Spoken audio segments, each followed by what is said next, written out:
गोकुळचे माजी चेअरमन रणजितसिंह पाटील यांच्यासह माजी नगराध्यक्ष राजखान जमादार यांचा मुश्रीफ गटामध्ये प्रवेश।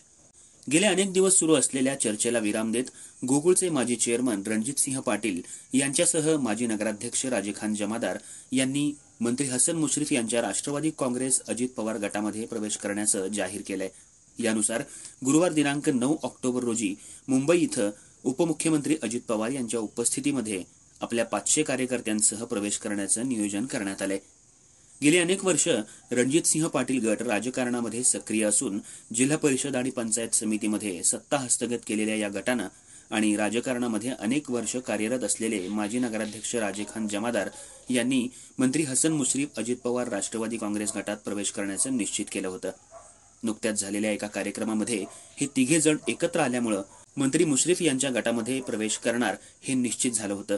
यानुसार पत्रकार परिषद घेऊन त्यांनी आपला निर्णयही जाहीर केला। रणजितसिंह पाटील आणि राजखान जमादार गटाचे मुरगुडच्या राजकारणावर वर्चस्व पाहायला मिळतं। या दोघांच्या प्रवेशामुळे मुरगुडमधील मुश्रीफ गटाची ताकद वाढणार यात शंका नाही। यावेळी विश्वजित पाटील, डॉक्टर अशोक खंडागळे, संतोष कुमार वंडकर, बजरंग सोनुले, दत्तामामा जाधव, किरण कुंभार, सचिन मेंढके, डॉक्टर सुनील चौगले, विशाल सूर्यवंशी, अमर सणगर यांच्यासह कार्यकर्ते उपस्थित होते। न्यूज शाहीसाठी मुरगुड प्रतिनिधी सर्जेराव भाट। ऐकलं, गोकुळची बासुंदी पुन्हा खावीशी वाटतेय। खरं सांगू, मलाही खावीशी वाटतेय।